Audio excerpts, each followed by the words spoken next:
Makanya kita lihat ada firman yang Allah Ta'ala ceritakan di surat An-Naml ketika Nabi Sulaiman ingin memindahkan singgasananya Ratu Balqis. Allah abadikan di dalam Al-Quran, qala ya ayyuhal mala'u ayyukum ya'tuni bi arsyiha qabla ay ya'tuni muslimin. Qala ifritun minal jin ana atika bihi qabla an taquma min maqamik wa inni alaihi laqawiyyun amin. Nabi Sulaiman mengatakan, jadi sebelum peristiwa ini terjadi, Nabi Sulaiman kirim surat kepada Ratu Balqis. Ini ceritanya panjang karena informasi dari burung hudhud.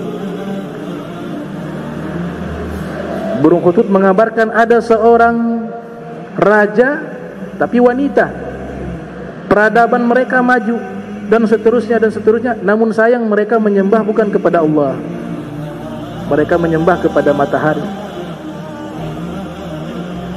Mereka mensyirikkan Allah.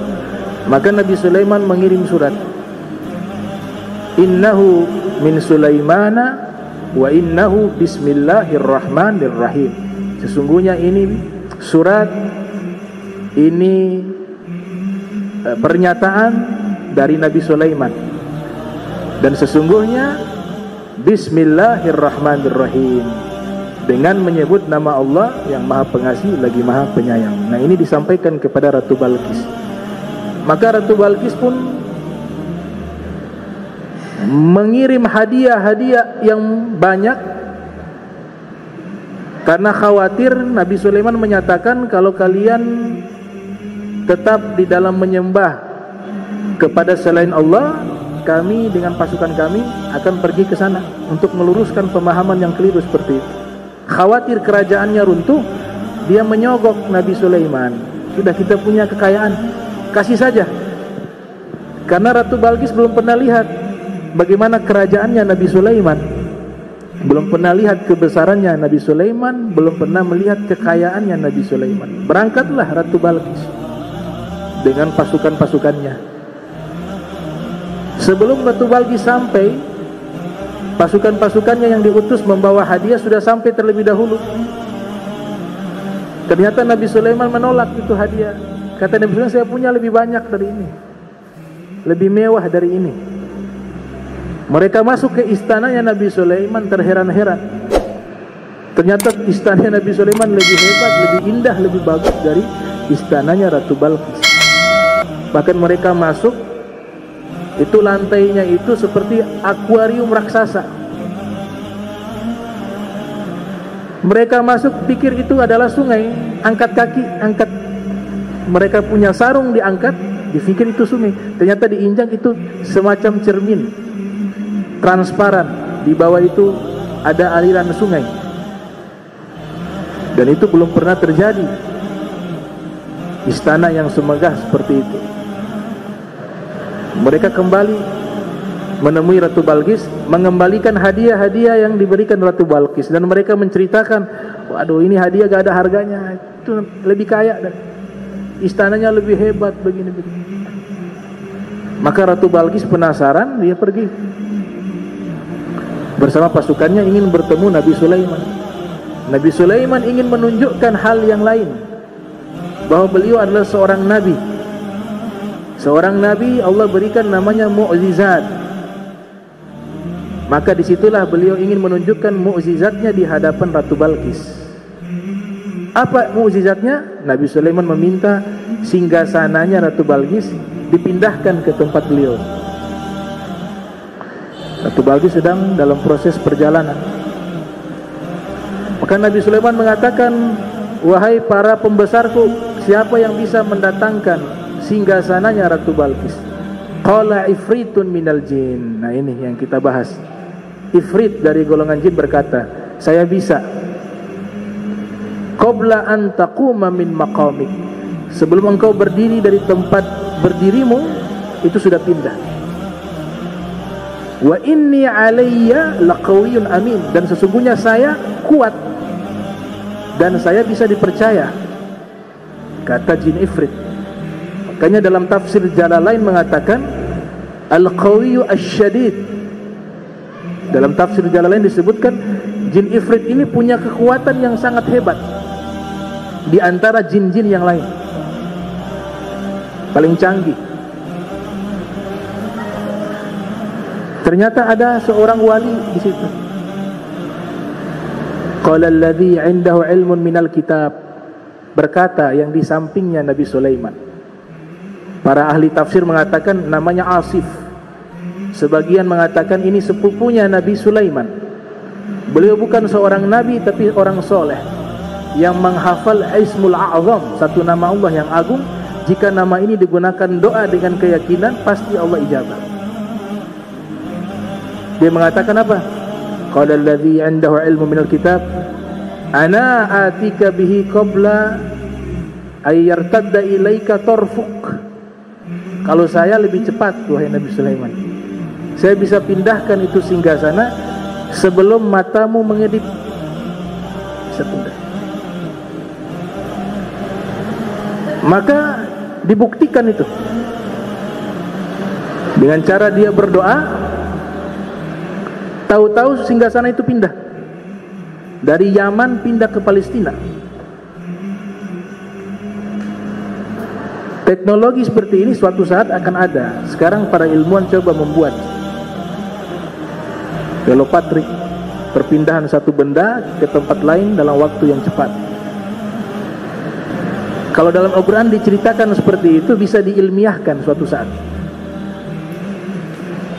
Dalam hal-hal tertentu tidak bisa diilmiahkan, tapi dalam hal-hal tertentu bisa diilmiahkan.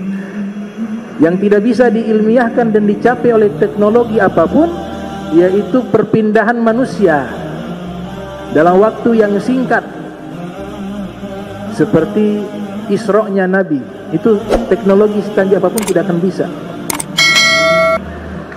Subhanalladzi asra bi'abdihi laila minal masjidil haram ilal masjidil aqsa. Ini lebih hebat. Kalau itu singgasana yang pindah. Tapi Nabi Muhammad mukjizatnya lebih hebat. Yang pindah bukan benda, tapi orangnya. Dan tidak sampai di situ. Perpindahannya bukan hanya di dunia, tapi sampai berjumpa dengan Allah. Entah tempatnya seperti apa, di mana, wallahu alam. Malaikat Jibril tidak sampai ke situ. Jibril mau ikut, Nabi katakan lima yatruku khalilu khalilah. Waktu jalan Sidratul Muntaha, Jibril sampai di situ. Nabi lihat malaikat Jibril tidak ada. Kata Nabi, apakah pantas seorang kekasih meninggalkan kekasihnya? Temani saya. Kata Jibril, ya Rasulullah, kalau saya naik lagi ke atas, itu cahaya membakar saya. Tapi jika engkau yang lewati, engkau menembus cahaya tersebut. Al-Habib Abdullah bin Muhsin Al-Attas mengatakan ilmunya Jibril sampai di situ, tapi ilmunya Nabi Muhammad tidak ada batasannya. Wasara an-Nabi Syekha Jibril, maka hakikatnya Rasulullah itu adalah gurunya Jibril, bukan terbalik. Nabi Muhammad adalah murid, sedangkan gurunya malaikat Jibril. Bukan seperti itu hakikatnya. Tapi buktinya yang sesungguhnya, hakikat yang sesungguhnya, Rasulullah adalah gurunya, Jibril adalah muridnya. Karena ilmunya sampai di situ. Dan Nabi katakan, di atas masih ada ilmu yang tidak ada satu makhluk yang tahu kecuali saya. Di atas. Makna di atas bukan berarti Allah bertempat di atas. Tapi derajat tinggi tersebut, ilmu tersebut hanya bisa dicapai oleh Nabi Muhammad SAW. Nah, yang seperti ini tidak akan bisa dicapai dengan teknologi. Ini khususnya untuk Nabi Muhammad SAW. Dalam teori fisika, perjalanan yang jauh 15.000 km dari Makkah menuju ke Palestina, laila, dalam waktu yang sesaat. Sampai dikatakan dalam Maulid Ad-Dibai, Nabi kembali ke Makkah, kasurnya masih hangat. Artinya apa? Begitu cepat perjalanan tersebut.